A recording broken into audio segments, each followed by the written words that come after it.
Nersessian, Francis Levy, and I are co-director, and Francis and Hallie are away visiting their son in college.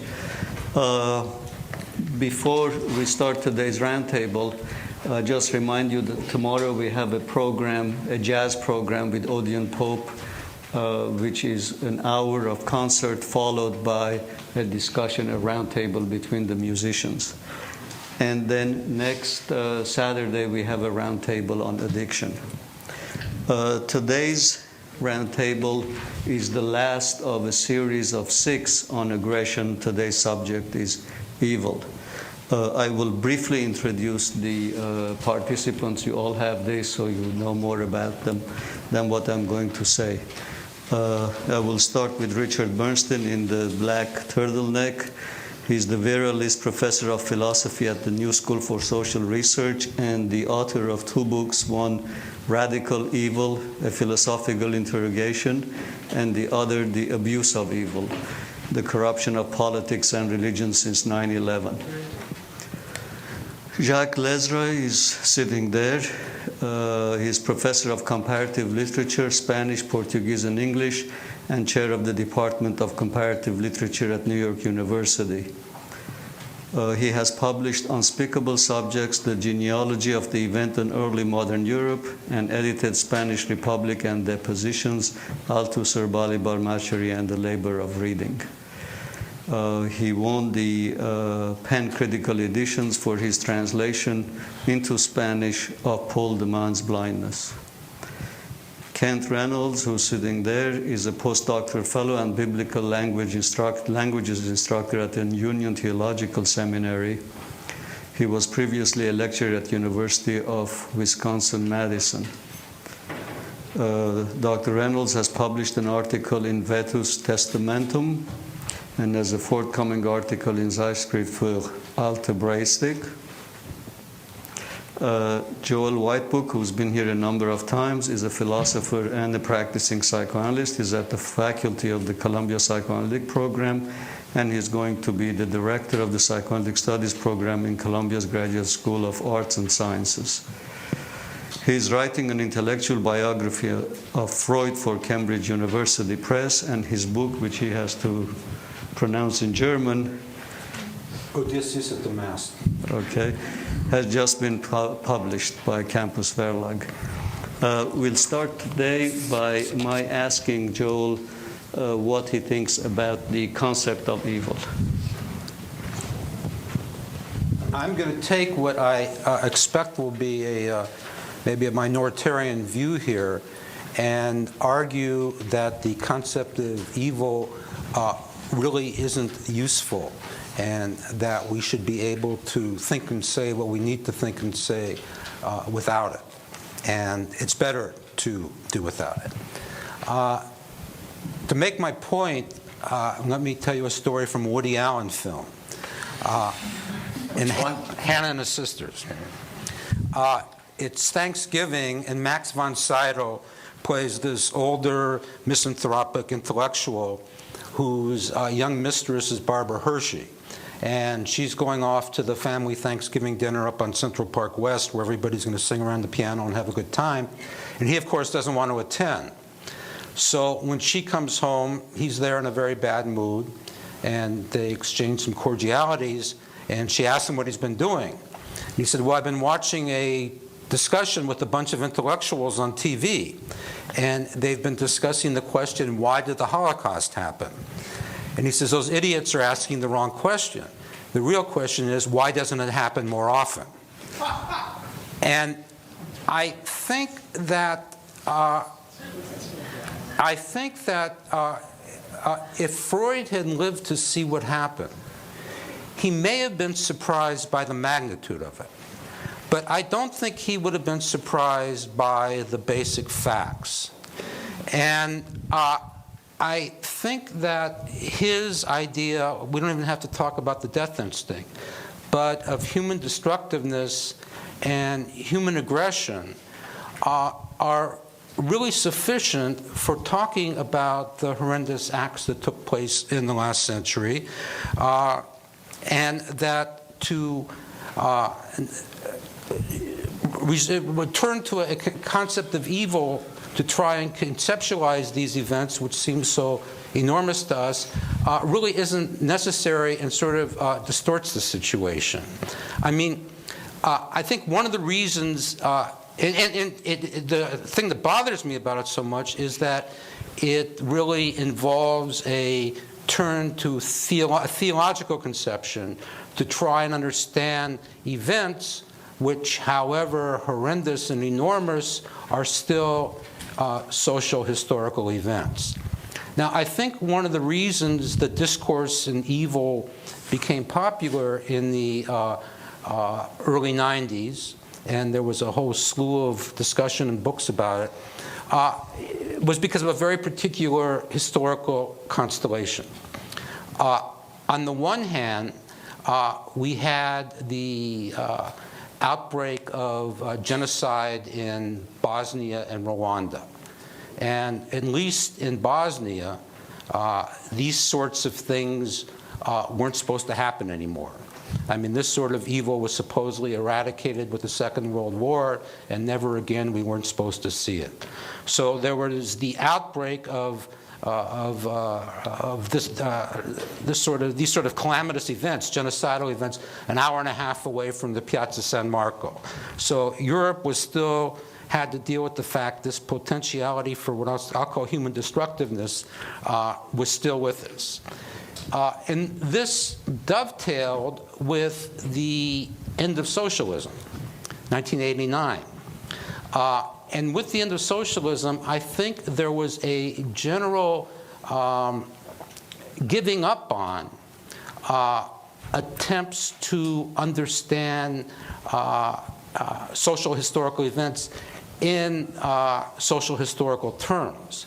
I mean, with the end of for many years, progressives had believed that through ameliorous practices, enlightened social engineering, and so on, the problems in human societies could be overcome, and that they were all amenable to rational interventions of some sort.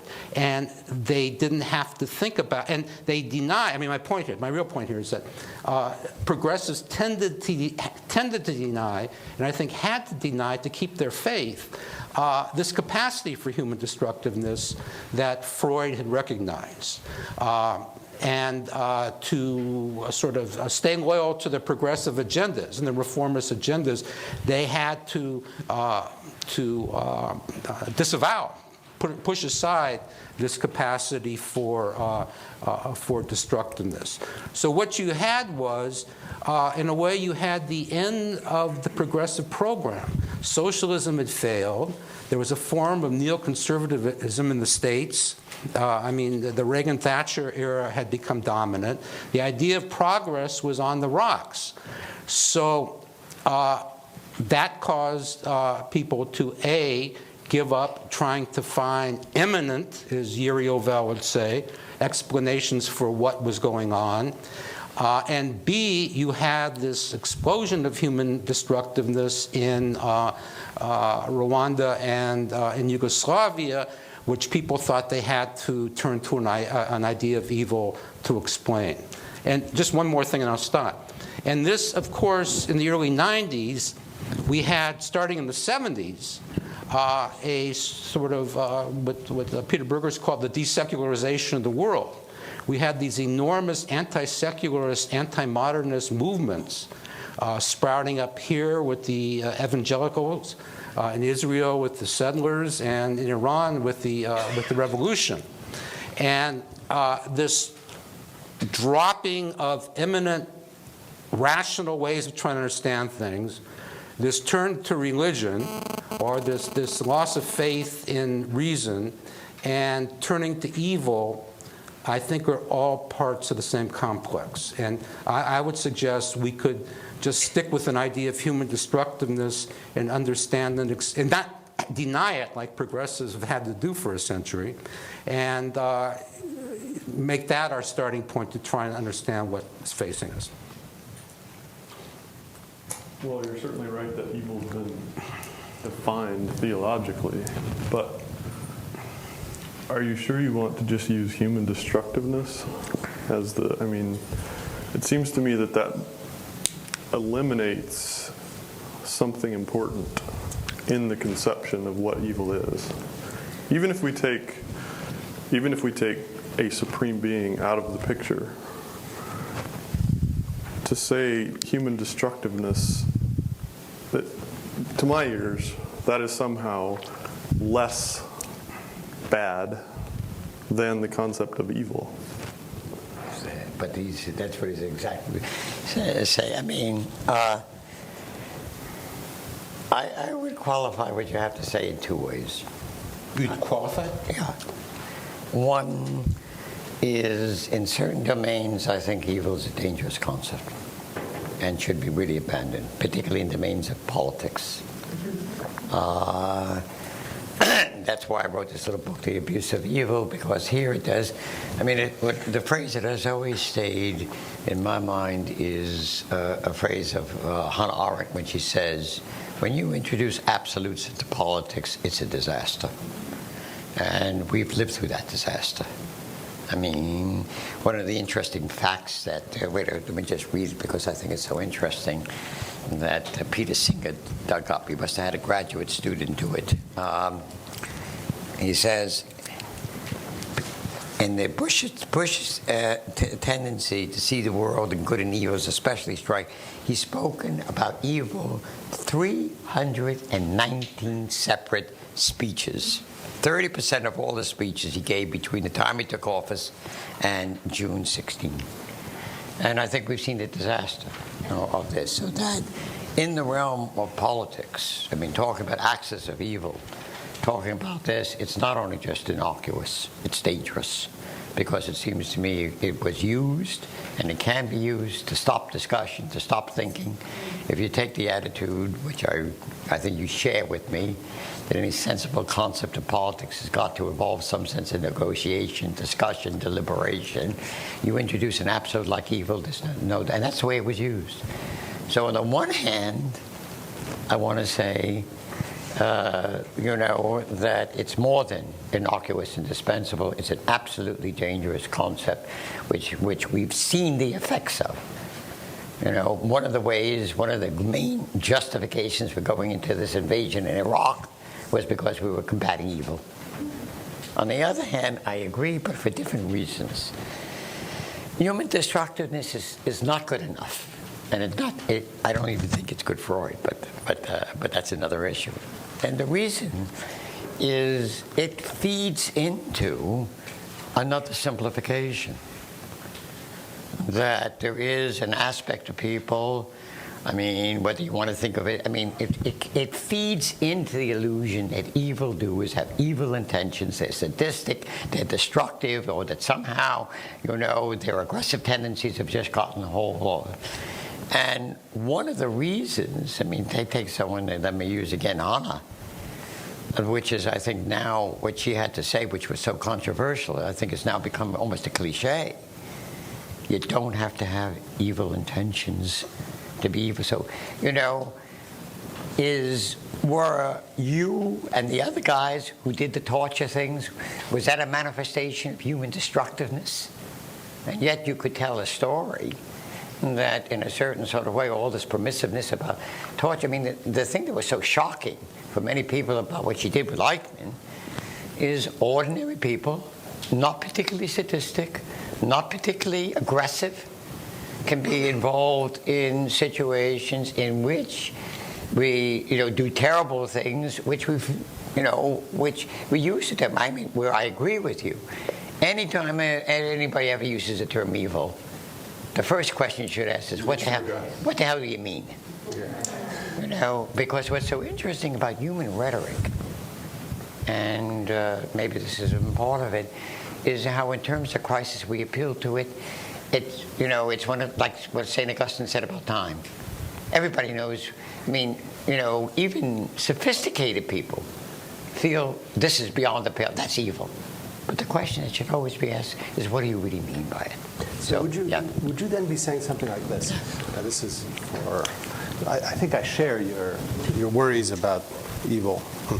But would you then be saying that we're putting off the table a statement like this? What you did was evil, or are you saying that you're putting off the table the political use of a statement like what you did was evil? I would say. But it's because I'm thinking of an enormously secular thinker like Adorno, who I wouldn't have expected to, but in thinking about this problem, I began rereading parts of Minima Moralia and was astonished to find this is a book about evil, centrally about evil.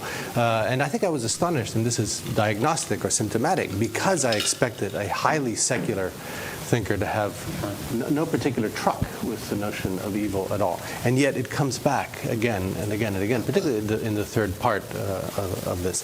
And for him, it seems to me that although it would be controversial and difficult, and you need to figure out what is meant in every instance, he would be willing to say this is evil. And he would say it, defining evil as coming out of a couple of different directions. One of them, out of his, he has one of the fragments in which he talks about how how he recognizes the Nazis because in his youth he was bullied, and he recognizes that the bullies of his childhood turned into the fascists and the Nazis. And so there's a kind of family or childhood story that the older Nazi comes from the younger bully and things like this. But he also ties it in weirdly and I think really interestingly to the desire for novelty and for the novelty of experience. And that's precisely the point. First one, I don't want to ban people from talking about it, and I don't want to stop it. But it seems to me the first question is, what's the phenomenon that you're trying to describe? But that's this question. Yeah. What does evil capture that concept like destructiveness doesn't? Well, it doesn't. Psychoanalytically, it doesn't, because destructiveness would be a bit too simple. Freud doesn't really talk about evil, but he talks about evil. You're wrong. I have done a textual analysis. His books are filled. No, but he doesn't specifically.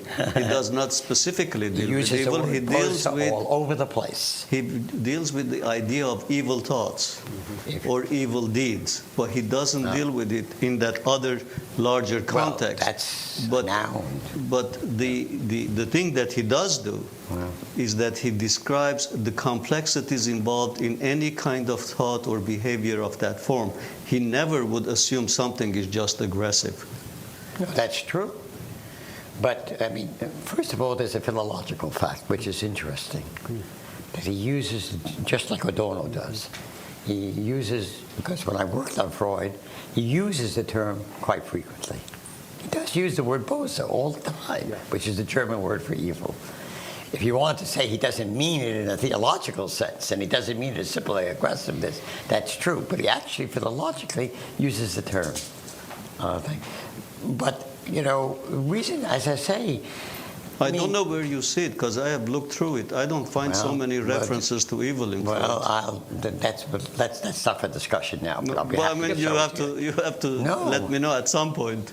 I will do it. But let me ask a question, though, Dick. Does he use it when he's talking more or less in ordinary discourse, or does he use it when he's giving a metapsychological account of something? He's not using it as a meta-science. He's not using it as a scientific concept. It's an everyday concept. Yeah, but he doesn't hesitate to use the language all the time. But it's not constitutive of... But leave that aside. You see, the reason why, if you were judicious, I think it's important to keep it alive is, let's go back to the example of Adorno or Arendt, who are clearly not primarily theological. It is a fair... when Hannah Arendt said, there's a difference between somebody planning to murder his aunt to get the estate and planning the elimination of an entire people. You want to understand that phenomenon. And it seems to me that the question, properly raised, is what drives one to answer that question. Now, what's interesting is not that she uses the term radical evil, but the phenomenon that she described. which, is not, she described it in terms of, human superfluousness, not destructiveness, Is what? superfluousness, where it's not, you're not interested in a human. I mean, when she argued, for example, you could I want to say two things. She uses the concept of evil, I'm talking about the radical evil now, to drive her in her pursuit. And what she discovers, you may contest it, but I think it's tremendously interesting when she begins to see that, look, what she thought was distinctive, say, about what the Nazis were doing. Not sadism, not even numbers of people, but the attempt to make human beings systematically into something less than human. Now, you could say all that without using the term evil, but I don't think if you were in pursuit of evil, you would ever come up with something like that. Or take I'm not defending Arendt here, but take the Eichmann case. What's so interesting about that is at that time, the prosecutor and everybody else had to make him out to the biggest anti-Semite and the biggest, sadist that there ever was. And anybody who challenged that was presumably exonerating him. I think it's a deep insight to say that you really want to understand evil in the 20th century. Sadism, aggressiveness, destructiveness, they're not sufficient. You have to understand what goes on in a society where perfectly innocent, ordinary people thinking they're doing the right can do horrendous things. How does that happen? Okay. Dick, I don't think. Go ahead. Yeah. Well, I was going to say, but what do you say? At what point? I'm fascinated to figure this out. At what point do we go from envisioning the murder of the ant to the genocidal instinct there? So, and I know that Arendt does make that distinction, but for me, the question would be something like this: what is it about the sort of proceduralist side of things, a kind of bureaucratic?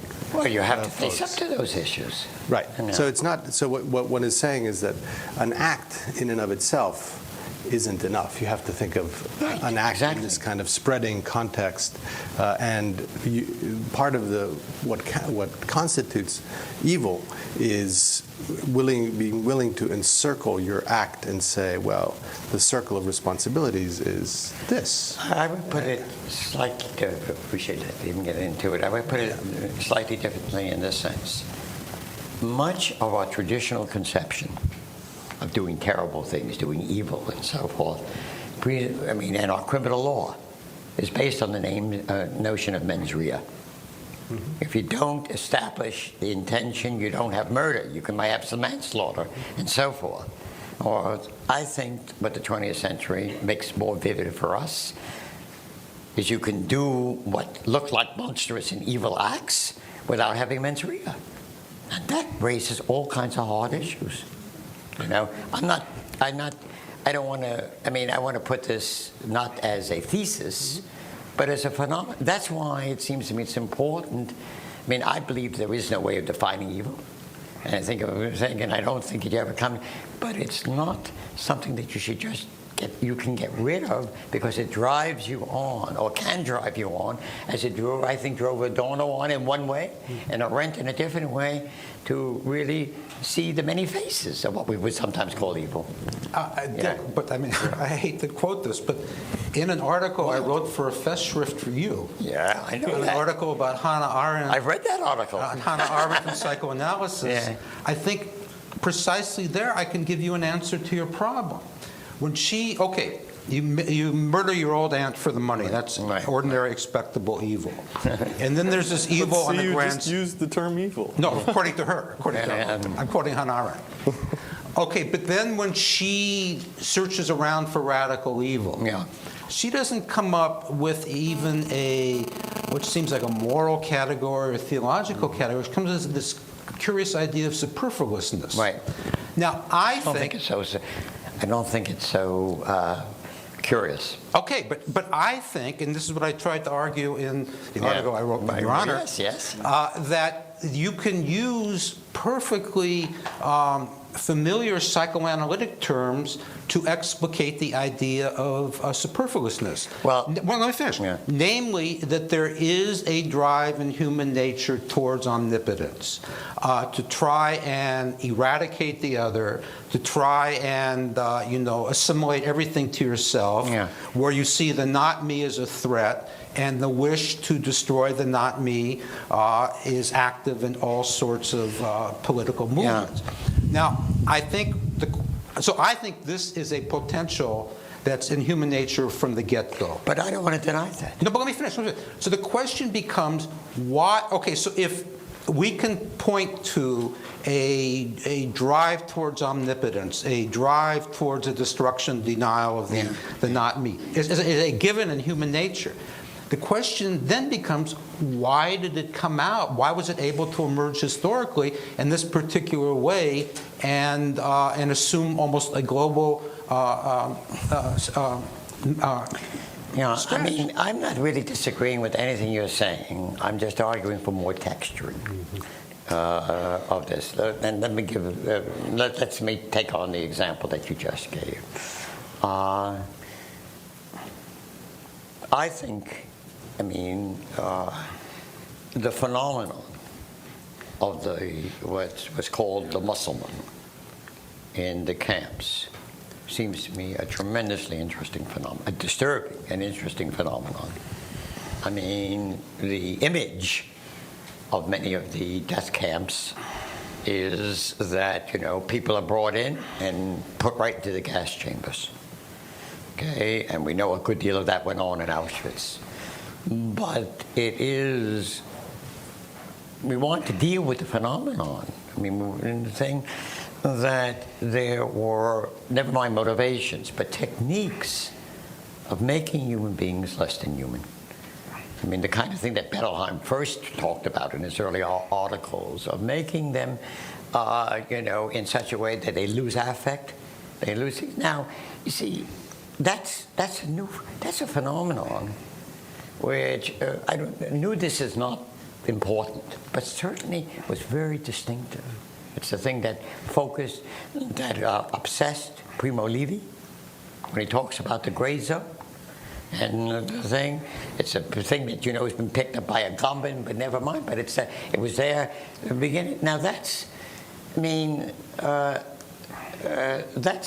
if we're going to understand the varieties of terrible things which are sometimes called evil, we want to understand that phenomenon.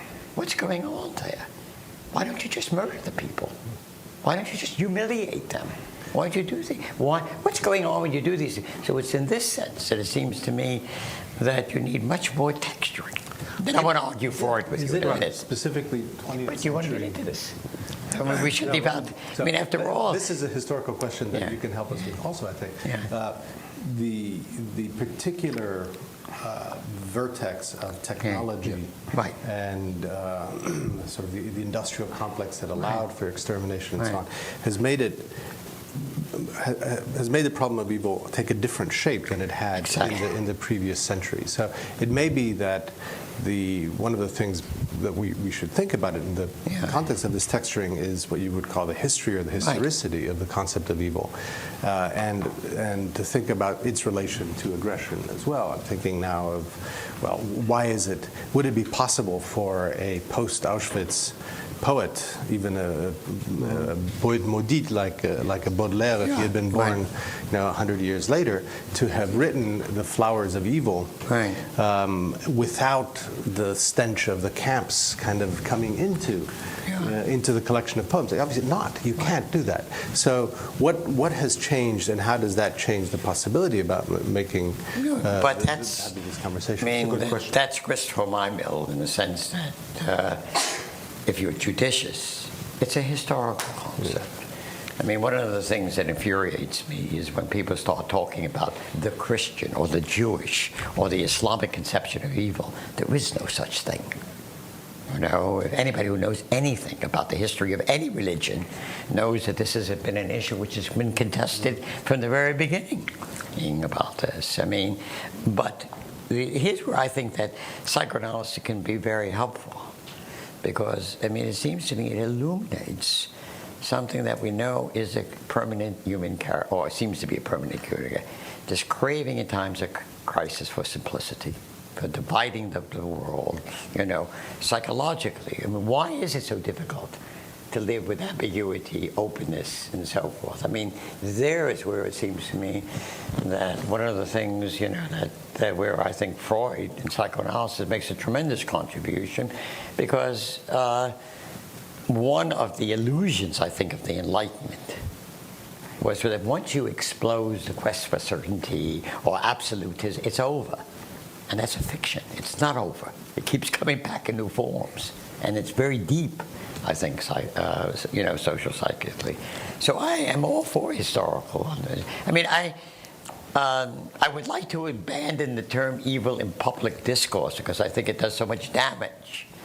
But I don't think that the issues that people have dealt with when they raise the issue from Job onward are unimportant issues. And let me now say a word about Freud.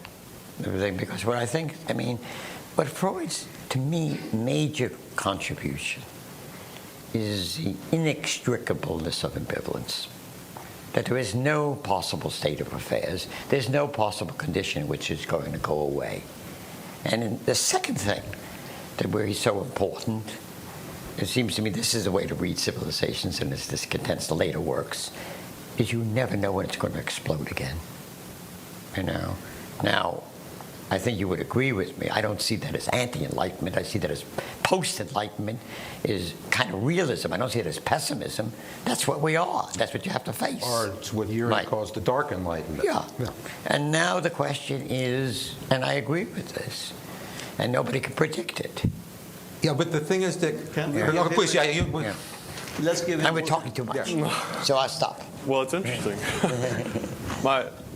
This notion of intentionality that you raised, I think, is very interesting and important. And it sort of resonates with me because my mother's mother is Cherokee descent. And so I start thinking about, well, we don't have pictures of the ethnic cleansing that went on this continent, for the most part. But it was tremendously effective. How was that possible? These people weren't... in terms of...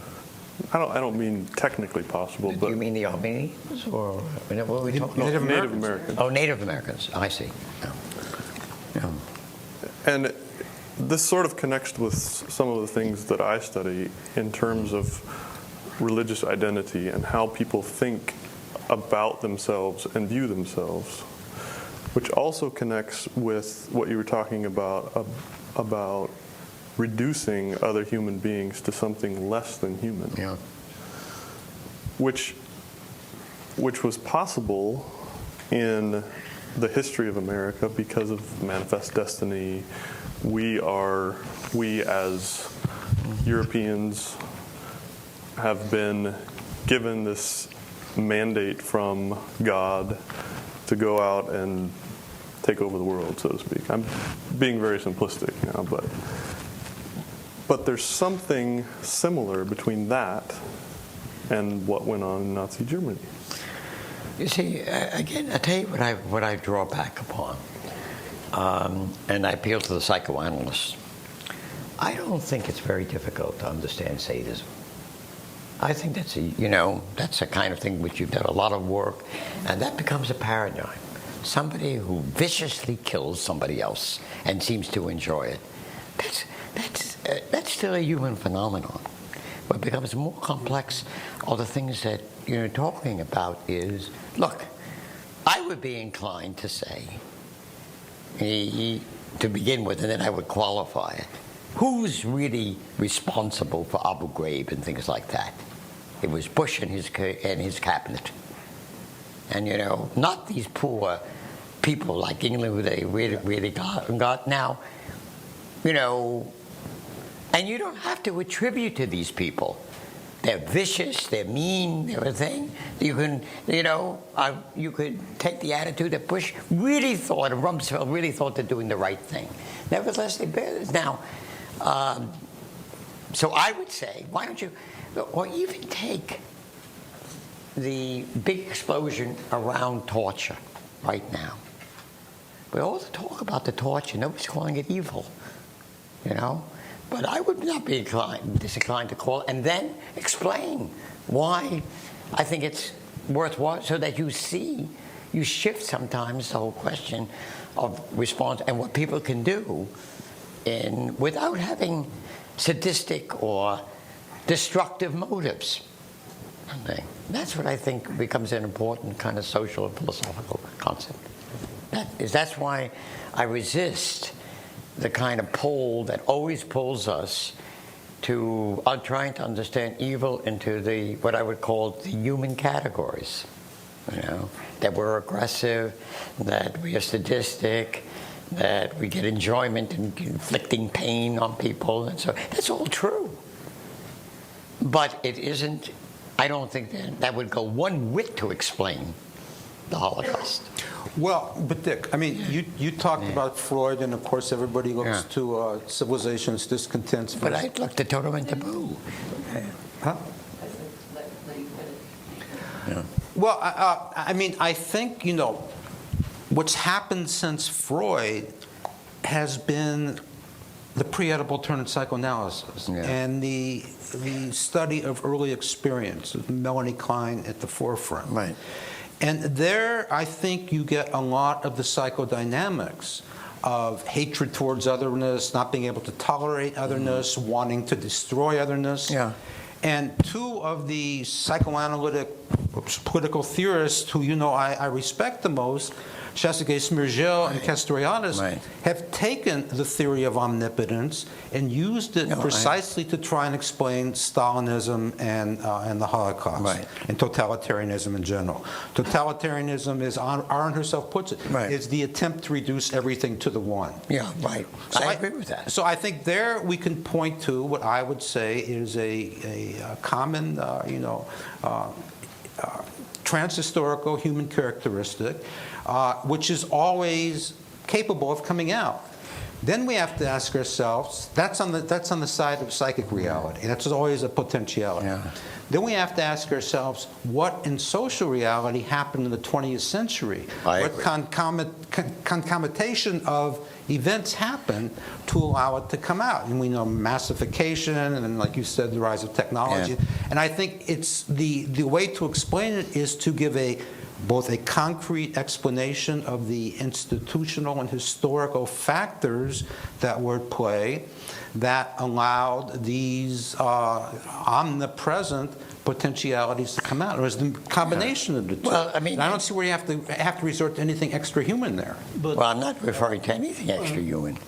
I'm not disagreeing with you. I'm just saying it's got to be textured. I mean, it has to be textured, because in a certain way you could use the theory of omnipotence to talk about the master-slave relationship in Hegel, but that isn't going to give you the slightest clue to understanding the Musselman phenomenon. And that's said. Now you want to say, but we need to get other opinions. Otherwise, all we will end up with is your opinion at the end of the roundtable. So I can shut up. Stop being omnipotent. This is not an opinion. This is a fact, and I want to assert it. No, it is a fact that I mistrust the assertions. Some of the assertions one finds in some psychoanalytic propositions that seem transhistorical and entirely kind of atavistic, that is, universally applicable and so on. So my inclination would be to try to texture even those claims, or try to add nuance even to that side of the kind of disjunctive that you've set up between the concrete manifestation of social aggressiveness and omnipotence, and a kind of general desire for omnipotence that would be inchoate and built into the human condition. I don't see that side can bear as much weight as we would want to put on it. I can imagine, for example, societies that would claim that they don't have that characteristic, or even if they might have it. If you look at, for example, Montaigne's essay on cannibals, this fantastic essay in which the purported savagery of the cannibal is used as a way of deflating the huge arrogance of the 16th century conception of the human. And in that case, the aggression of the cannibal is set into a kind of formulaic and highly elegant and ritualized context that contrasts with the European aggressiveness and the European desires and so forth. Whether it's true that they both are the same kind of aggressiveness seems to me questionable. Certainly, he's using one against the other, and he's contrasting them very vividly. So to claim that there's a universal human characteristic at that point when he's using the concept to divide up different forms of practice seems to me historically questionable. Yeah, but there are different levels of conceptualizing it. What I think Joel was saying is that human beings have a certain amount, have one of their drives is aggression. Now, how that manifests itself and what the meaning of cannibalism may be, that's a different level of I guess conceptualizing I'm not it. entirely sure that I agree that there is a model of drives that is as Well, that's the model he was talking about. Yeah, I'm old-fashioned. But within that model, within then- that model, it's plausible, yes, but But it's complicated because I think there is a difference, and I think there's a little bit of mix-up in this between a group phenomena and an individual phenomena. And so at the group phenomena, you can see all sorts of massive evidences and expressions of aggression, whether it's the genocide or whatever else. But there are also evil acts or acts of such meaningless aggression at the individual level. And I think Freud was trying to say that whatever level it is, that there is something, i.e. the aggressive drive, that plays a major role. Not only the aggressive drive, because a lot of the time you can't distinguish, he felt you couldn't distinguish, separate the sexual drive from the aggressive drive because they were always there together. But that would be an explanation, that would be a level of understanding that would allow you to see what happens in the individual and what happens in a group situation. But, I admit I'm holding a sort of old-fashioned view about transhistorical constants. But what I would say about the Montaigne example is that these potentialities get canalized and sublimated and institutionalized in different cultures in different ways. And some can be far more civilized and more benign, and some can be far more overtly destructive and barbaric. I mean, it's not, I mean, the worry is always that once we start talking about biological constants, then biology becomes destiny. But these, I want to conceptualize these as certain potentialities which get taken up and molded and formed and institutionalized by different cultures. So you can have the two types of cultures leaning on the same fundament, the same material that I'm talking about, and have these very different outcomes.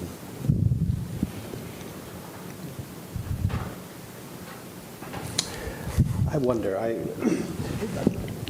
I want to preserve some of the both the texture and the discursive strength of the concept of evil. So I want to be able to say, to differentiate between saying this was a bad thing to do and this was evil. But I want to be able to do it, I think, without a theological burden, if that's possible. In other words, to unlink it from the history of theology and theological language in which evil has played such an important concept. How difficult it is. It is, yeah. I mean, it was so interesting to me. When I wrote the first book on radical evil, that's precisely what I wanted to do. I was not interested in what is called the theological problem of evil, which is how can you reconcile evil with the idea of a beneficent God, the theodicy problem. Yeah. And the reason why I want to avoid that is because that never talks about evil. Whatever evil is, the question is how you're going to is it merely appearance and so forth. But what's fascinating is if you go back, at least philosophically, and it seems to me even in modern literature, how a theological religious tropes keep coming back, in different sorts of ways, even by thinkers who think of themselves as secular. Okay. So it's very difficult to completely expugn, a theological talk. I mean, even talking about omnipotence is really sort of playing on a certain theological concept. Well, I would say on the contrary, that the concept of omnipotence helps us to give a psychological explanation of a lot of religious phenomena. Yeah, but you see, this is what I would share with it, is because I don't know if we're disagreeing, but the danger in the way in which you present it is it can fall right into a form of reductivism. There's nothing unique about what happened in the Holocaust. If we understand the desire for omnipotence and we understand that there is destructiveness, this is just one of those things. And then we have to ask socially why it happened. But it leaves out all the interesting questions, it seems to me. There's a whole phenomenology of different kinds of things that it seems to me is needed to supplant or to be a supplement to what you're talking about. Would you be able to get just from a Freud, even go backwards, all the interesting things that Nietzsche has to say about ressentiment? I'm not convinced. Yeah, but ressentiment's not evil. I think my own interpretation is that the greatest evil that Nietzsche is worried about in the modern age is ressentiment. So. Can we go back that, or go back to what we learned from literature about these things. To the mens rea question. So, your suggestion was that one of the things that one learns through the specifics of the 20th century's mobilization of technology and towards destruction and so on, is that one can do evil without having the explicit intention of doing evil. And what I understand that to mean is that you can form part of an apparatus, the product of which is something that one would call evil, without having a consciousness of either of your own part in producing that result, or of that result itself. Beautifully put. Right? So you're part of the machine. You work in your office. You're doing something that is extremely technical and very small, and yet you're responsible in some way for an outcome of which you have no clear idea, no clear concept as well. And as you said, this is, I think, right, but extremely problematical in a way, because it makes one responsible for things outside of one's conceptualization, and puts the stress, I think Castoriadis is right here, it puts the stress on imagination, on the possibility of imagining what happens with my work outside of the walls of my little bureau, like this. And that, I think, it's an interesting way of articulating the problem of evil and the problem of imagination. You have to imagine a plausible outcome to your act that would entail certain things, and then judge yourself and your act backwards from that plausible imagined outcome. And now let me give an application of just what you said. I agree with everything that you have said, and I think that if we're honest, the hardest problem is ascribing responsibility to this. And that's why it seems to me that it so beautifully applies to this recent discussion about torture. I mean, it is legitimate to say what Obama said, that these people who are following orders in some ways are not to be held accountable because they really had the kind of permission, although there are cases where we want to say that isn't the case. But you could say that the people who warranted, they are responsible because they should have had the imagination to see the possible consequences. So these notions can work. Yeah. I want to bring up something that's always occurred to me about the Eichmann book. Yeah. I think her description of him is wrong. Yeah. And I think that because she was so anti-psychological, she really missed it. A little schizoidal bureaucrat who just seems to be following order could be sitting on a volcano of all sorts of rage and murderous wishes and sadism. And in fact, one would tend to assume that that's what's going on inside of somebody who's so schizoidal. So here you have we'll assume it's true. Assume, for sake of argument, here you have a guy who has all these fantasies, all these wishes. Then he's given an institutional structure where he can both execute them, but also disavow all responsibility for it. I don't think that that's quite accurate, but I mean, I take the point. In a sense, we know enough about the historical Eichmann to know that she was wrong.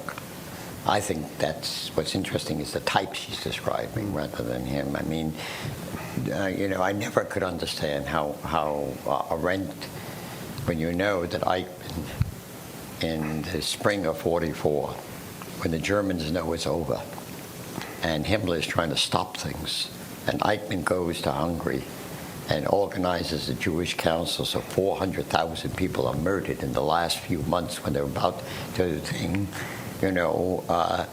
She knows that fact, but she seems to dismiss it. That's not banality. What? That's not banality. That's not banality. That's not just innocent trying to get ahead in the world. And the other, what would it be? What word would we use for that? Is that at that point that we use the word evil? Well, Is that banality? It isn't.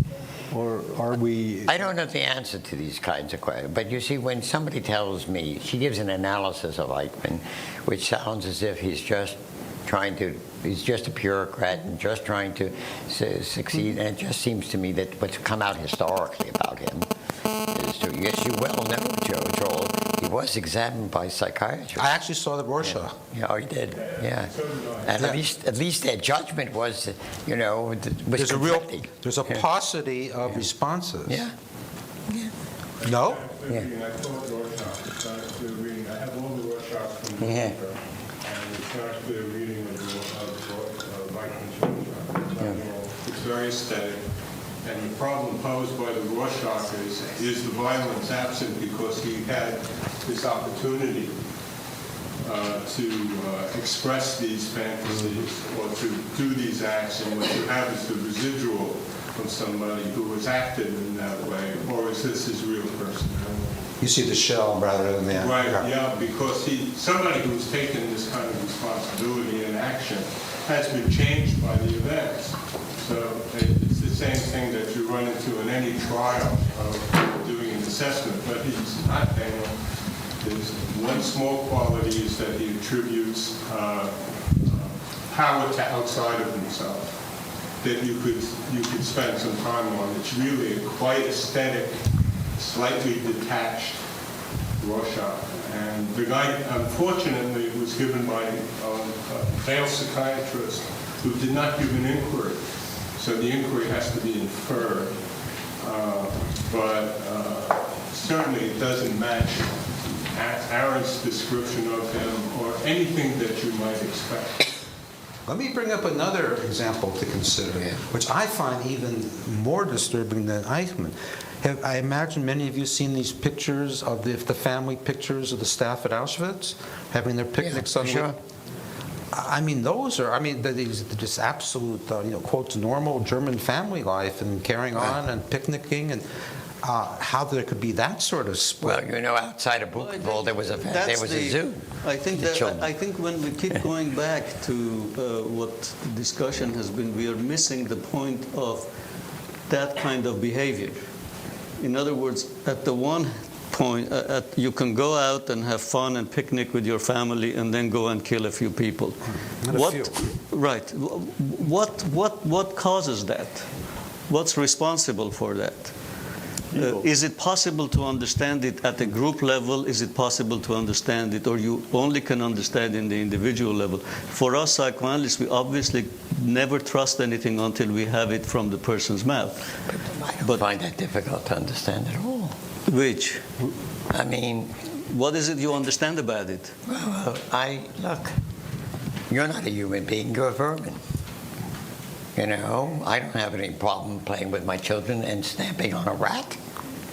And that's what you are.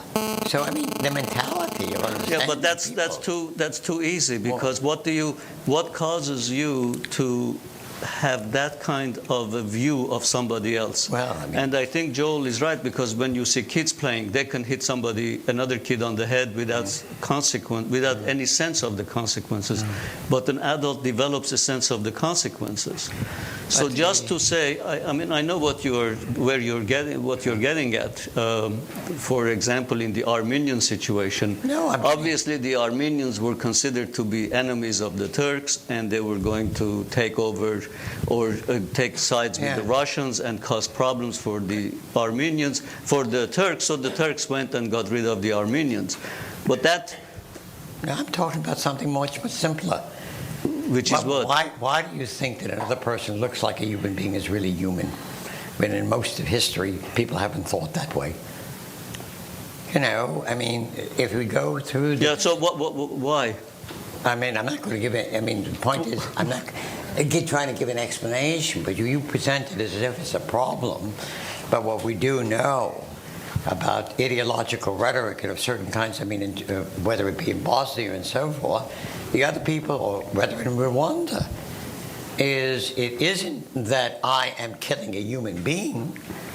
I'm killing something that isn't really human. But that's an observation. But what is the cause? What causes that? No, but I think... In other words, what makes that I can tell him so-and-so is a vermin and he will believe that? Well, why? I think something... I think you're going to answer in psychoanalysis. But I think something the history of various countries. said en passant there might lead us someplace which is really uncomfortable.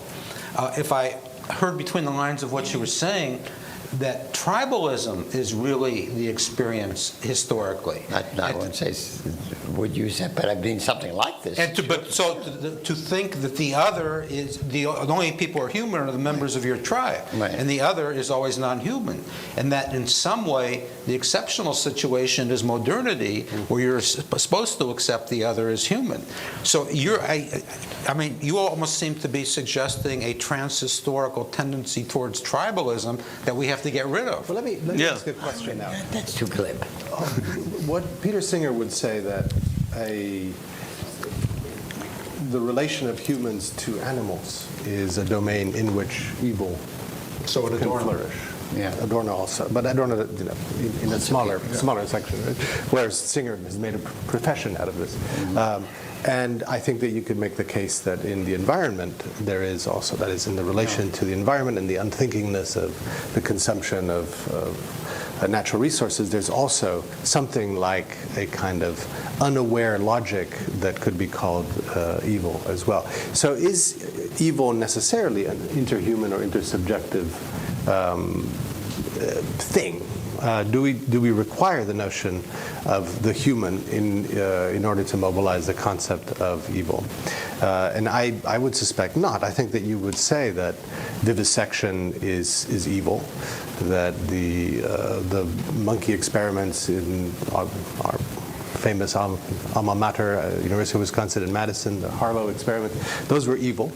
But to what extent is a rather sentimentalized notion of the human necessary to using the term evil, or can we detach human and evil in some way? That should be up your alley. Well, it's immediately problematic to talk about this from a non-theological perspective for me, because that's what I do. Let's speak about it from theological. There's nothing wrong with that. It's not outlawed in this place. In the study of the history of religion or the history of theology, the answer would be there is something fundamentally different about humans. So that an experiment with an animal is not necessarily evil, especially if it is contributing to the benefit of humanity in some way. But I think the point that you raise in relationship to denying humanity to another human is a valid point. Is a conception of evil necessarily linked to what human beings are? I think that's a great question. I'm not convinced that a tribe in Rwanda was denying the humanity of whoever they were killing. Well, if you listen to some of the tape recordings of the broadcasts about going out and murdering the vermin and all the kinds of things and the rats. But that's rhetoric. Well, but it's a rhetoric that gets people to commit genocide. It is. I think it is the rhetoric.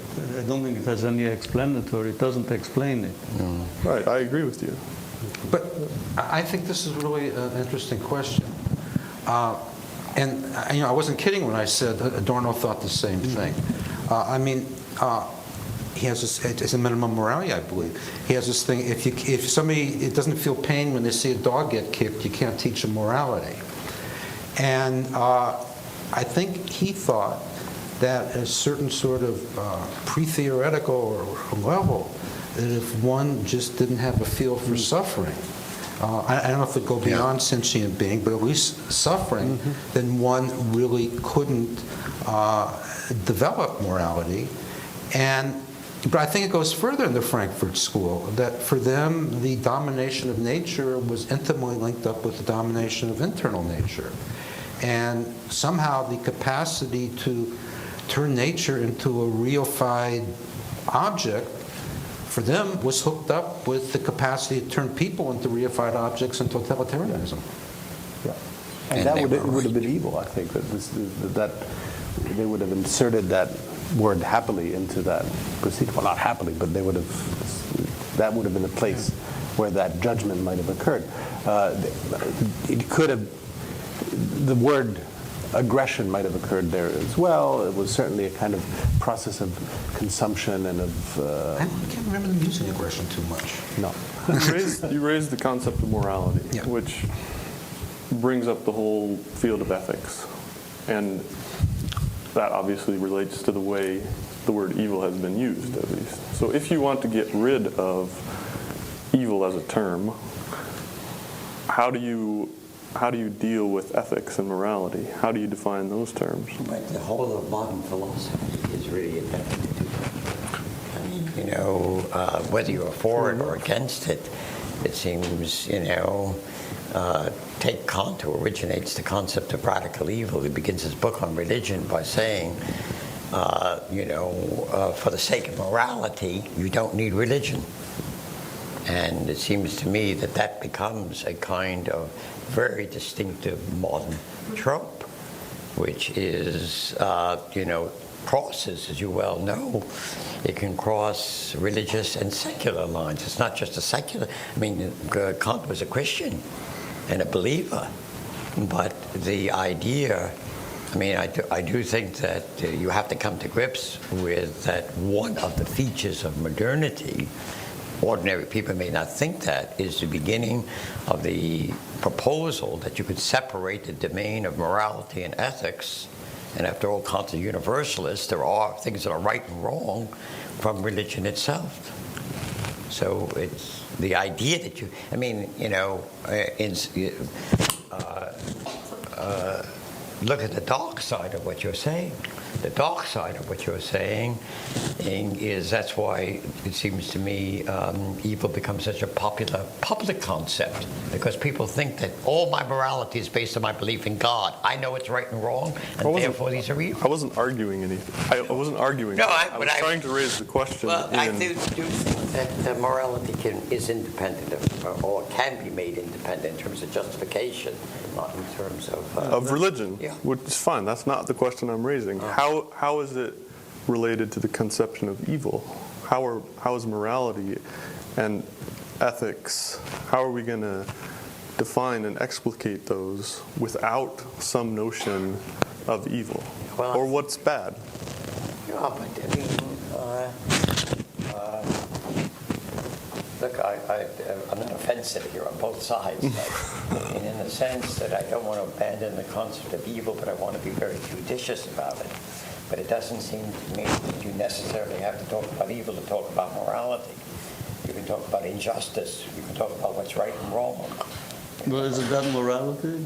I mean, those are come under the heading of morality, Yeah, right but and he wrong. said evil. You can talk about justice without talking about Not evil. evil. Yeah, We talk about justice all the time and injustice without talking about evil. but in terms of morality, what one learns from the psychoanalytic practice is that people who are hyper-moral, who are hyper-strict, are the ones who are more liable to do harm to others.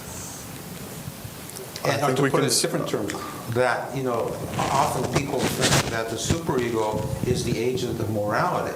Yeah. But as Ricoeur says, it's a primitive proto-morality, and that the superego itself is really very close to the id and very violent. And like Ed's saying, people who have very strong superegos and are hyper-moral are in danger. Are the more dangerous Are the more dangerous people. ones, yeah. Is that because, or, well, one way to think about a conception of morality or ethics that's devoid from religion, or not devoid, but it's beside religion, is to think of it either in terms of consequences or in terms of rule following or in terms of autonomy, different categories of that sort. If we wanted to ask the question about aggression and its relation to evil in terms of rule following and so on, how would we do that? So in other words, to try to come back to your initial position, but think about not just evil, but the whole domain of ethics in which a term like evil has classically stood, but think about it now as following the rule of the superego, but not too strictly, or following the rules of society, but not imposing them in terribly... Well, I think you can make a real parallel here. I mean, Kant says to be moral, you don't just act in accordance with the law, but you act for the sake of the law. You have some insight into the goodness of the law and act for that reason. I think in psychoanalysis, although this is a minority view, that when you act out of superego morality, you're acting in accordance with the law for fear of being punished. Right. When you have an ego morality, then you're acting for the sake of the law and have some insight into why you should behave that way and have chosen to do it and to follow it because you think it's right. Let me just add something on the... You would agree with me, I think. I mean, Freud at his best, I think this is what your point was before, I was only making a philological point, really sees aggression as neutral. I mean, in the sense that we're neutral in the sense it's not necessarily, it can be very constructive. True. And we know in principle what the solution is for Freud. It's the right kind of sublimation, but which is also a kind of dark hole. I think this is the hypothesis that I really want to test out on the two of you, is I think Freud also is saying, in my language, that there's a certain kind of humility that is required, because do not believe that it's within your power. I mean, in principle it is, but in fact, in your power to always control aggression so it becomes positive and not bad. He said you think shouldn't he live had beyond your means. Well, I But think that's he what had it that is. humility towards both the aggressive instinct and the sexual So in instinct. that sense, that's why I always like to say that Freud, in this sense, is the realist. Yeah. That's what we are. Mm-hmm. That's what you have to live with. I mean, in the famous war essay, he is deeply concerned. Can we find the kinds of means in which aggressiveness does not become socially constructive, but also is skeptical about those who claim to have easy solutions or even complicated solutions. And he also says you can't eliminate it. Yeah. No, he can't. You just can't eliminate. He can't eliminate it. The bad consequences of aggression cannot be eliminated. Yeah. Well, part of the reason for that is that neither aggression nor sublimation it comes under the conscious exercise of the subject. I can will myself to sublimate an aggressive impulse or an aggressive drive, but by the same stroke, my aggression is not only that which I intend or can do, which brings us in a roundabout way back to the mens rea question as well. So I wonder if we could talk a little bit more about this the principle of the imagination. Since I come out of literature, I like to come back to that. So the what you might almost call the imperative to imagine the consequences of your act. This might almost be a kind of Kantian language to use here. It is.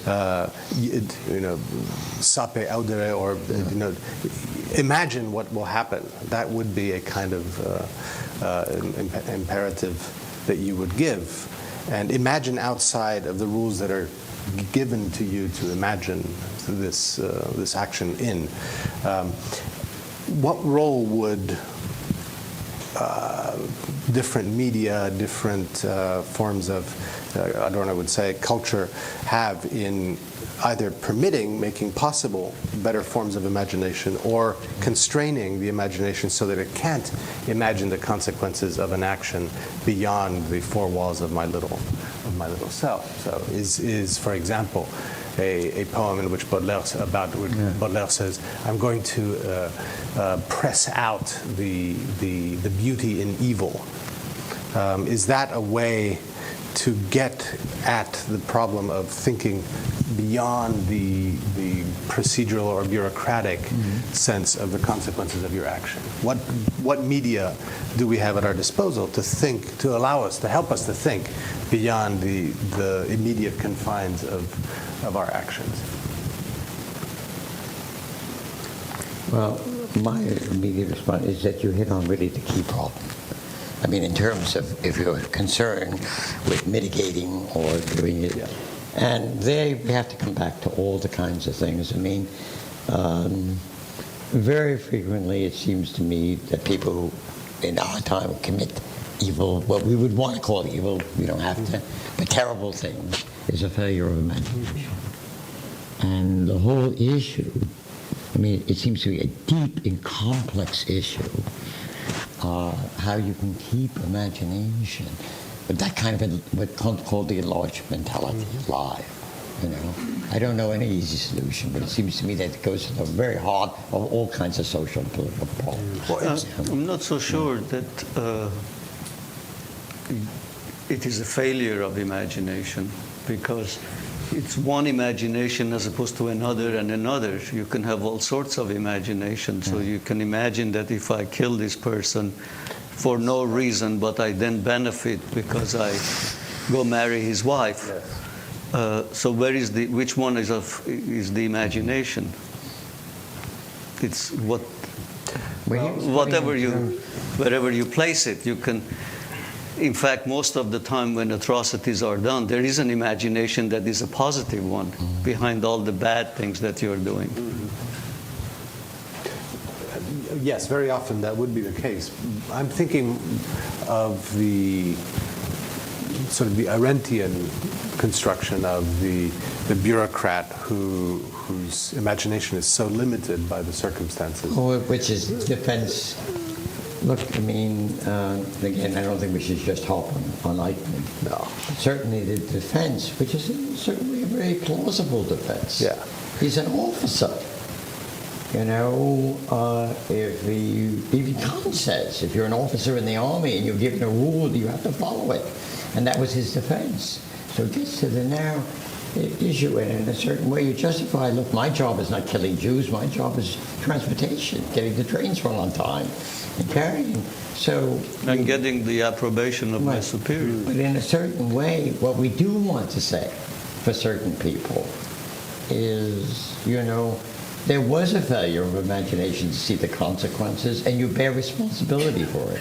I think we do want to say that, although it's very hard to give the criteria. But it wasn't a failure of it was a willful not knowing. I mean, people were in the train station in Frankfurt or Berlin and saw people getting on trains and pretending like it wasn't happening. I wouldn't call that a failure of imagination. I think the word failure is wrong here because it implies failure as in the sense It's of avoidance of certain kind of imagination. Refusing. I can't. Well, I can't develop this too far, but I mean the Adorno references you keep making are suggestive. And when you read his essay on after Auschwitz, what he calls for at the end is education. And education. What Dewey called for? Huh? Just what John Dewey called for. I think Dewey and Adorno are a little bit different there. Sure. But But he doesn't say we don't want specifically Auschwitz to happen. He said we have to educate people to what the conditions were that produced the Holocaust and Stalinism and everything, so it doesn't happen again. And that's an illusion, isn't it?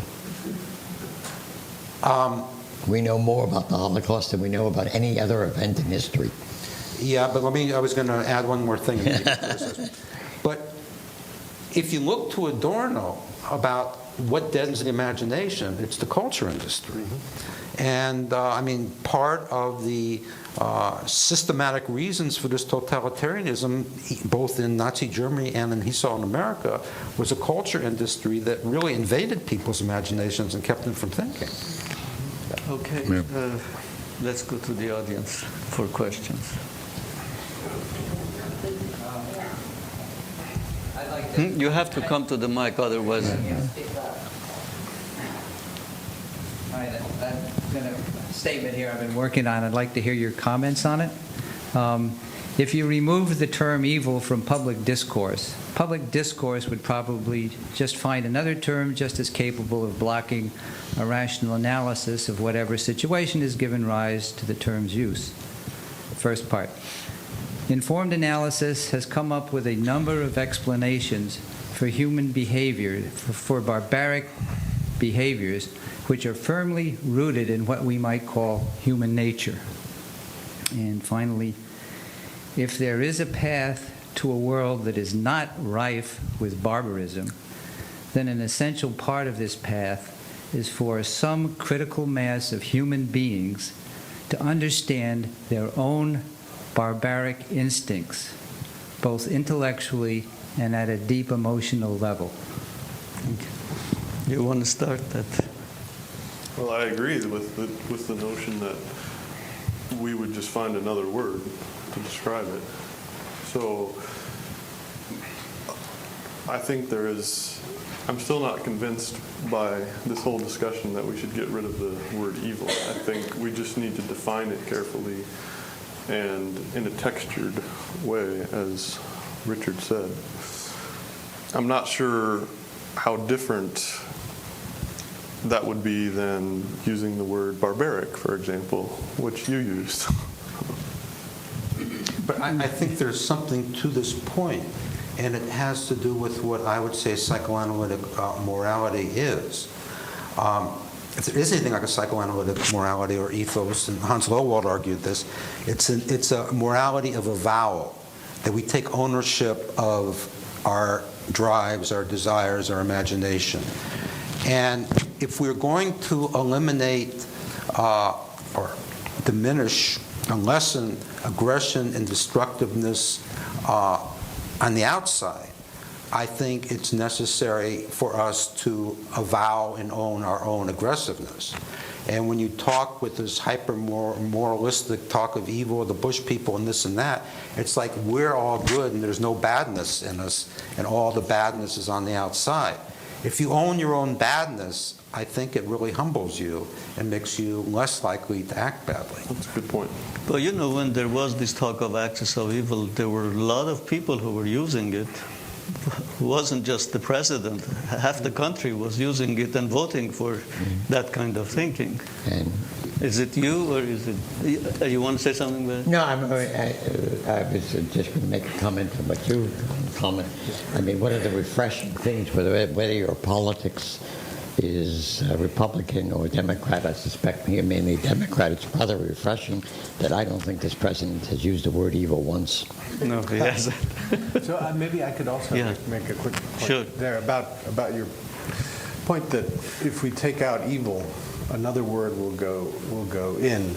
I have no doubt that political discourse, especially in this country, requires a kind of keystone word that it can mobilize and use for ideological purposes, and that it'll find one to put into that spot. But it might find one that doesn't have exactly the kind of resonances that the word evil does. That is, it wouldn't be the same word or have the same history or effects or carry and train quite such baggage.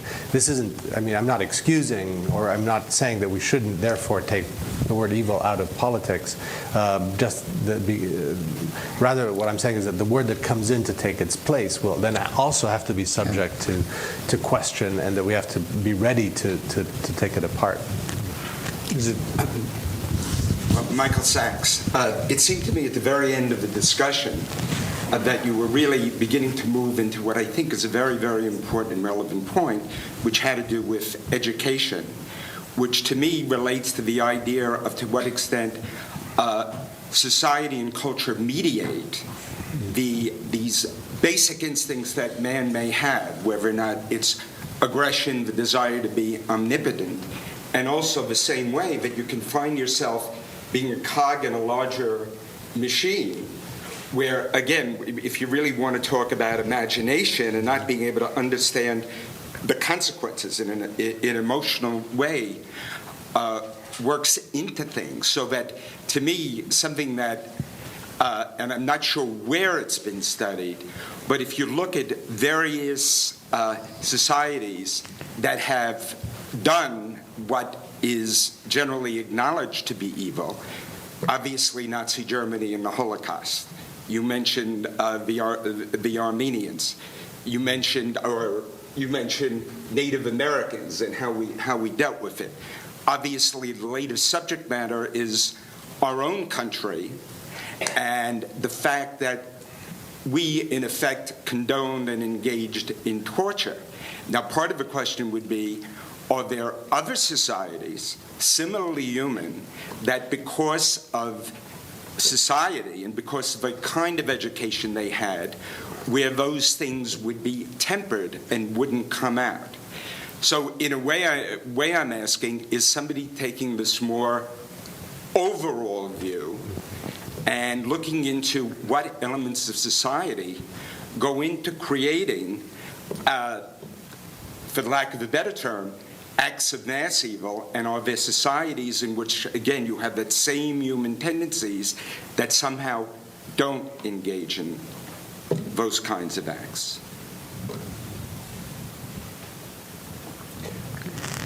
I think your point about negotiation in... Well, I want to make a quick comment. I mean, it's not a simple question. And it's a very profound and difficult question, and it has to do with a lot what we're talking about, kind of sociological, texturing. I mean, let me cite one fact, which is an interesting fact.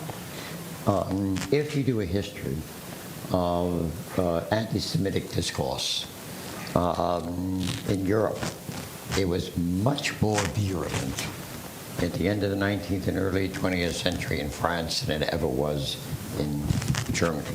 I mean, it was death to the Jews was a cry over the Dreyfus affair.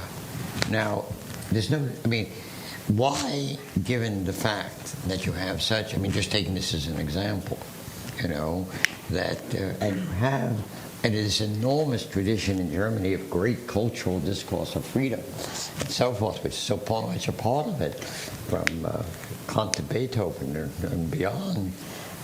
So I think that it's not one question. It's a hard question of why it is in a given society that things will, begin with death to the Jews and end really with death to Jews and not in another.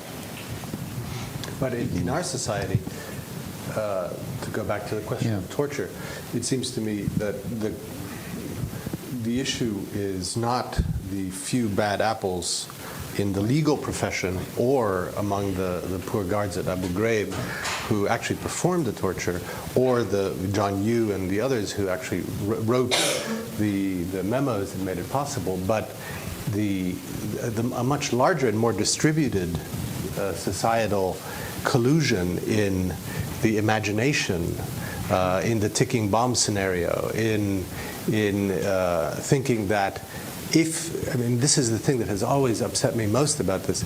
It's the idea that the executive can go to the legal branch and say, okay, provide me with a legal justification for doing torture, for providing torture. That is the sense that at the level of politics, you can generate an excuse for something that is, in a way, extra-political, which is the morality of your act.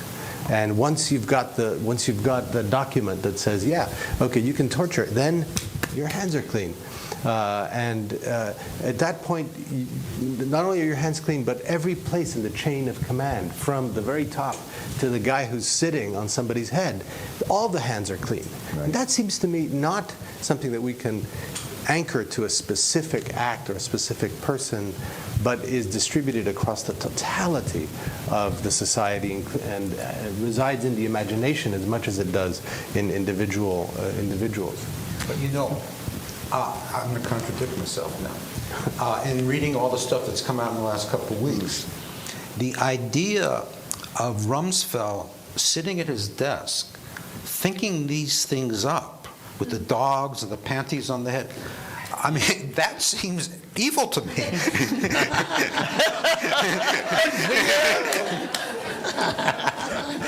Good for you. Well, I certainly think that part of the groundwork for the torture was laid in 9/11 and the good versus evil that became predominant. I think in a way that the Rumsfeld, to me, the Rumsfeld-Cheney kind of thing, Bush kind of thing, comes from this American ethos of toughness and being tough. And it affects certain people on a very individual basis, and you see that acting out. So there's no negotiation, there's no diplomacy. We got to be tough. And if this guy, we say he's a bad guy, we ain't even going to talk to him. So, but that comes from a certain line of Cowboy morality. Americana. Cowboy morality. Can I make one mitigating remark here? Just very quick. Yeah. You see, what I think also has, I mean, I agree with most of what you say, but what I think is equally impressive is the public outrage. I mean, that tells something about at least the cultural development of certain senses of morality. That people are outraged by this. You know, that's... Oh, they're outraged now. Yeah, exactly. That's it's. Sid Matt's next. Go ahead. Yes. Does anyone ever think of themselves or their actions as evil, or is it always used by people to describe the actions of others? That's a good one. No. I don't think you'll get many takers. I tell you why I think it's such a good question. It's a good Such question. a good question, because I think that many people who do commit what the third person would consider evil do not think of themselves as doing evil. Sure. I mean, the whole idea of doing evils for evils is a very nice literary trope, but and that's what makes it such an interesting and hard issue, is how do you attribute responsibility when they don't really see it that way themselves? That's why this whole question of intentionality becomes so complicated and interesting. My name is Bennett Roth, and not only did I teach Rorschach at one time, but I'm also a group analyst. And since 9/11, I've written 3 papers on the effects from a group perspective. I did a lot of work downtown in one of the evacuated high schools and with certain companies following 9/11, and from that became interested in large group phenomena. Currently, I will be presenting a paper on what I call a genocidal impulse in groups. So I was very pleased to hear your remarks about groups, because most psychoanalysts only think about the individual network and don't understand violence in groups. And one of the things that I've attended to is stages in the development of the genocide, which was not only gradual in Germany, but encompassed a lot of actions and very calculated group actions. Solomon Asch, who was one of their great group thinkers, worked out their propaganda programs so that they would inculcate people into a morality in which they could take certain actions, they could have the benefits of certain actions. But the real fundamental issue is, for me, that most of these acts, as Lemkin described, who was the first Polish Jew who defined genocide, he invented the term, he defined it for the United Nations, was that it was an act of one group against another group, which puts psychoanalysts at a really great disadvantage. because it is either within a large group context, the decision of a more powerful group in a certain environment deciding to eliminate a less powerful group, usually smaller, but not necessarily so. And the process by which they do it is studyable. I'd like to bring another point up, is Mr. who was a German psychoanalyst, reported that following the war, very few German perpetrators sought therapy. And that those that did sought it for psychosomatic complaints. It seems to me if you're talking about mass phenomena like genocide, you have to talk about groups. But we are not thinking of limited, that evil is limited to groups. Group behavior. It's right. also individual behavior. Right. And the issue for me is that I've been, for the last 2 years, looking at the perpetrators rather than the victims, and psychoanalysis has taken a position of concern regarding the victims, not inappropriately, but hasn't really gone about with the same vigor examining the perpetrators in any of the genocides, so that the view is really very skewed. And most of the people will who I did see interviews of, justified it, as I heard here, is either following orders, which is a psychoanalytic term for group, is deferring responsibility for one's actions to another authority. And I prefer Fonagy's terms, although I'm familiar also with Chessegetz-Margel's work on malignant narcissism in this case, which I think has to be expressed. That if the other person is seen as malignant, they can be eliminated from the view, and that Fonagy really talks about this and a failure to mentalize that the other person is human. My own perspective is that within that, the group has to have the capacity to withdraw empathy, which was hinted at, but the term was never used here. That to have empathy for the other as a human being, it requires a mental stance to be taken that is quite different. It has to do with an identificatory process that is both conscious and unconscious. You know, I think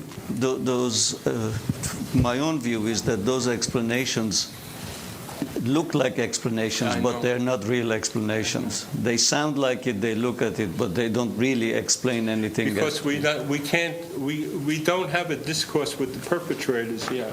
And I think until that really... There's some people in Germany working on that. Werner Bonleber. Yeah, I know, but I'm saying that unless you have the open discussion with the perpetrators to understand what their behavior is, you're left with what I presented. Hi, my name is Joyce Schenkind. I'm a neuroscientist, but the area I want to bring to discuss is social psychology. In the 1960s, there were experiments by Stanley Milgram and Zimbardo on the willingness to hurt another person. And the question was really, could Nazi Germany happen here? And he found that many people would shock a stranger to death under the right circumstances. And the right circumstances were simply being told that they had to. And he varied his paradigm so that people would be encouraged to quit, and by either having a graduate student conduct the study as opposed to a professor at Yale University, or having other people quit in front of them. And he found that disobedience was reduced when models of a disagreement were presented. But still, the numbers of people who would be willing to shock somebody to death it started off at 66%. 66% of all people would shock a stranger for $10. And so there were other studies in the field of conformity. Solomon Ash's name was mentioned, and he looked to see if people would disagree about the length of a line. And the line this was the standard line, and then there were ones that were like this, and tiny ones. And under the right circumstances, people would say that this line was the same as this one, especially if 7 people before them said that was the truth. And so the personalities of the people who gave it as they saw it were compared to those who conformed. And it was found some of it had to do with upbringing. People who were raised in democratic homes were more likely to disagree with the group. And people who gravitated towards the military were more likely to go along with the prevailing attitude, which is what you would expect of military people, because they have to tell you it's night if it's day, because everybody else is saying the same thing. But also a very good paradigm to look and see with whether people would inflict evil on others was his Zimbardo study, where he took college students and he put half of them randomly as prisoners and the other half as guards. And he found over the course of a weekend, the people who were assigned to be guards just became abusive to the prisoners, and the prisoner students had to demand to be let out. And these were, well, peers and friends.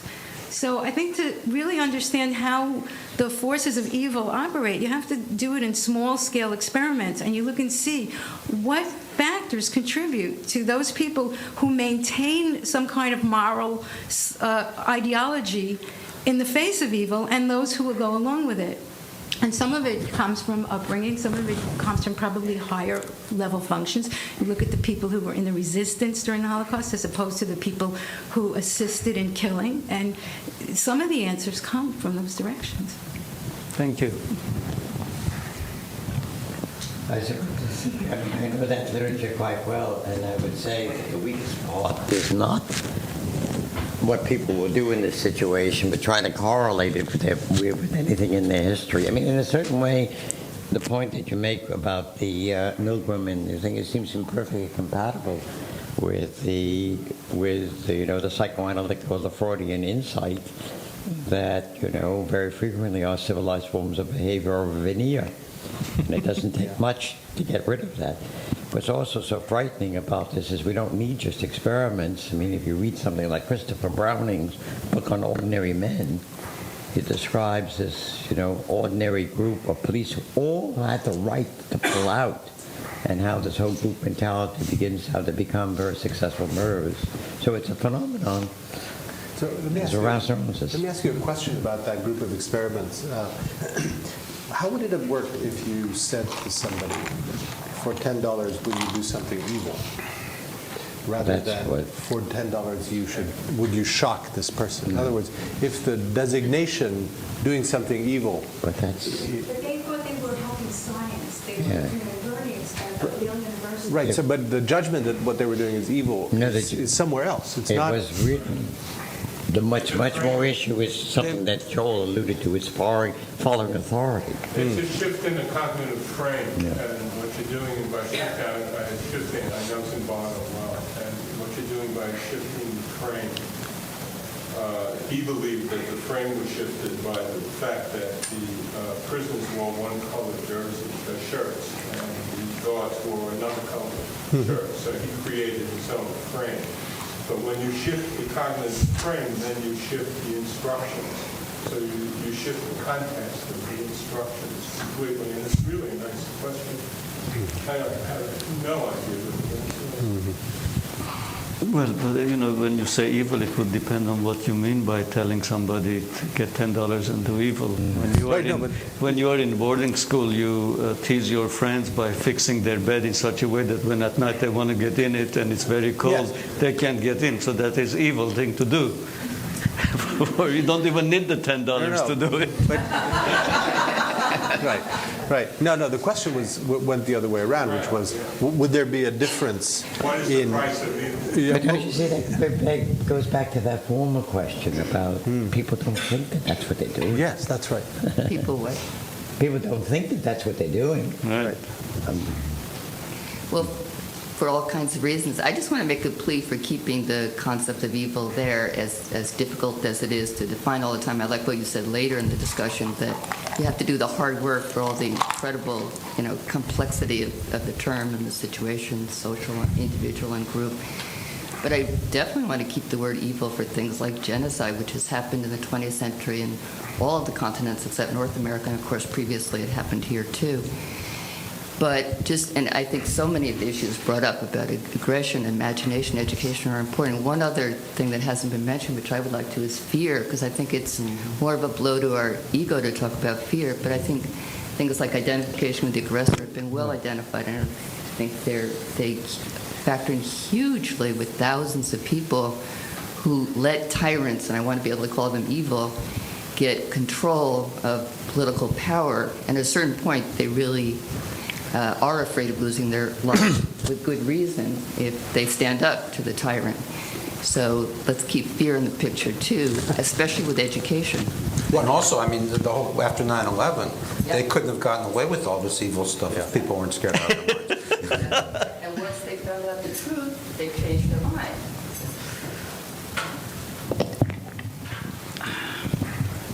I think it's a little risky about questioning the instinct theory when I'm at the New York Institute for Psychoanalysis.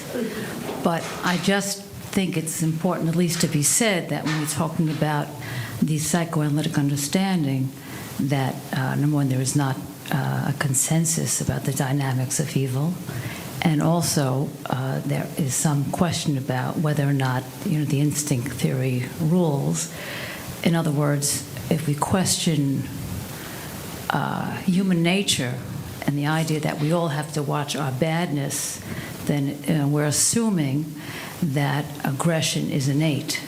And there are other psychoanalytic points of view that suggest that aggression is really a breakdown product, that it's reactive to narcissistic injury or frustration or deprivation, and that when you just look for the aggression, you'll find it rather than understanding the context that it's in. That's something that I've been sitting with during this symposium. Mm-hmm. And the other is, I heard the word procedural, and that made me think about a few years ago, well, I'm only 5, 10, after a while, a few years ago, it can be 20. But the Boston study group, when they were understanding about how procedurally, the idea that there's a distinction between narrative, declarative memory that you remember, and procedural that you don't, but that we all learn even as children that there are procedures that have to do with how do we be in a relationship with the caregiver. So it just made me think in terms of procedurally, about how people are in ways that they don't understand because it's not even verbal. And I'm really especially appreciative about hearing something that has to do with the forces towards conformity, not something that's not psychoanalytic necessarily, but certainly gives rise to thinking about these studies where they had psychologists also in a group supervision, group situation, and they became rather sadistic to inpatients in hospitals also for some of the same reasons. So that's what I wanted to say. Yes, you can. One of her questions as the neuropsychologist about the instinct. The question is whether or not we have some kind of evil instinct. In the 1970s, there was brain studies where they separated the two hemispheres of the brain to control epilepsy. And they found that in some of the patients, the right hand would offer candy or cigarette, have something, and the left hand would take it away. And the person would look down and not know what happened to it. In other words, the consciousness was divided. And they found in one case a man strangling his wife with his left hand and trying to save her with his right. So it seems that even within the same individual, we have competing impulses. And, this was the one area where Freud sort of had it right, because if you're going to talk about libido and unconscious, it seemed to come from the right brain. All of those global forces that he described seem to be, consistent with right brain kinds of analysis, whereas the superego, the consciousness and so forth, seem to come from the left brain, which controls the right hand. So it was the right hand that's always saving, and the left hand that's grabbing and doing all the evil things. What about all those lefties in the world? But if there Like is Obama. anything like that, some instinctual, as you were saying, it's possible. If I live to talk about this, What you're saying, though, we can also talk about, there's the triune brain, right? So there's the reptilian brain, which is responsible for instinct, and there's the limbic brain, which processes emotion, and then there's the neocortex, and I think traditionally in psychoanalysis, really pulls from trying to create the narrative. We may also be talking about something, when you talk about instinctive, is as opposed to aggression and libidinal instincts, but instincts like fight or flight, for survival. So, your question about the grabbing is not necessarily indicative of an aggressive instinct. Could have to do with fight or flight phenomena. Okay. This is with the last question. It's not a question. I had a couple of observations. My name is long Asian Indian name, Gurumurthy Kalyanaram. You can just call me GK. I'm a professor. One is this concept of evil, I think, is more deeply anchored in the Christian or the tradition or thought process. If you think about the Hindu thought or the Buddhist thought, the concept of evil is very muted. It's a very, very Anglo kind of concept. So I think that phrase is very much that. But even there, whether the Buddhist or the Hindu thought, you have taxonomies of good and bad acts, karma, you leave it out.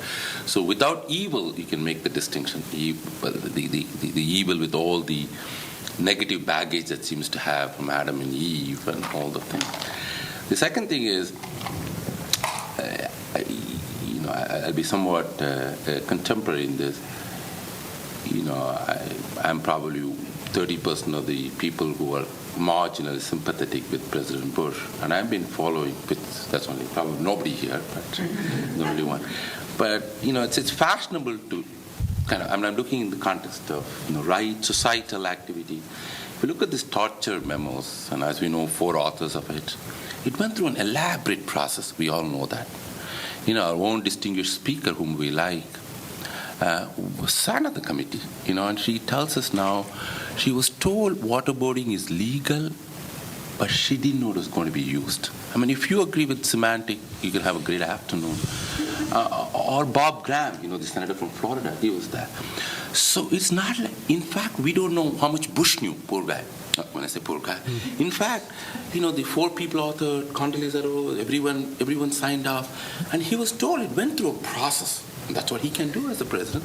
And he says, well, we need these buddies, and everyone signs off. So, of course, he takes the hit sitting in Texas. So his human mind, similarly, Hitler wouldn't have happened, or Hitlerian acts, but for enabling processes. Probably Hitler won the election in 1936, how fragmented that was. So in some sense, it seems like we like to simplify and blame one person and not take collective responsibility in these things. And you've said that. American public, if Ohio had voted 100,000 more votes to John Kerry, he would have been the president. But that's, we don't take responsibility. Our own distinguished senator, now Secretary of State, found a way, well, I voted for Iraq. So it seems like for us, as he said, we want to blame Bush because that's so easy. But all of us voted, maybe not in New York, we voted. Final thing let me tell you about this conformity business. It's nice, esoteric to talk about not to conform in society. And conformity leads to a lot of aberrant behavior in extreme sense and all of that. But that's what we teach. That's what we teach in business schools and other places, to conform. I mean, you're running with the herd. What does that mean? A bunch of antelopes, they see the grass shaking. There may be a tiger. They all run. One antelope runs, everyone runs. That's running with the herd. Man, if the antelope that doesn't run, I don't know, I'm not sure there's this tiger, finito. If you run, tomorrow the grass is still there. But if you linger there, you're finished. So if you go back to 1990s, fund managers, mutual funds, those that didn't buy high-tech stocks, they fired. They said, oh, this is all bubble, it's all going to come. They fired. So in life, about 99% of the time, you have to teach your kids to run with the herd. Otherwise, you won't survive. But that's where you get scandals. because of running with the conform, you get scattered, whether it is WorldCom or Enron or other things you get. That's where you get aberrant behavior. So kind of to taxonomy, to have the simplified taxonomy of running with the herd is wrong is not useful, because we have to recognize human beings 95% of the time we have to run with the herd. That's probably good to keep the entropy low so that we don't sleep with the neighbor's wife or do some crazy things because running with the herd, whatever else it is, it's good. But that's what we are human beings. We have to have that sense of judgment, find nuanced distinction between when is it okay to run with the herd most of the time and occasionally run with the herd. So that's why I find it sometimes becomes simplified taxonomy. Thank you. Okay.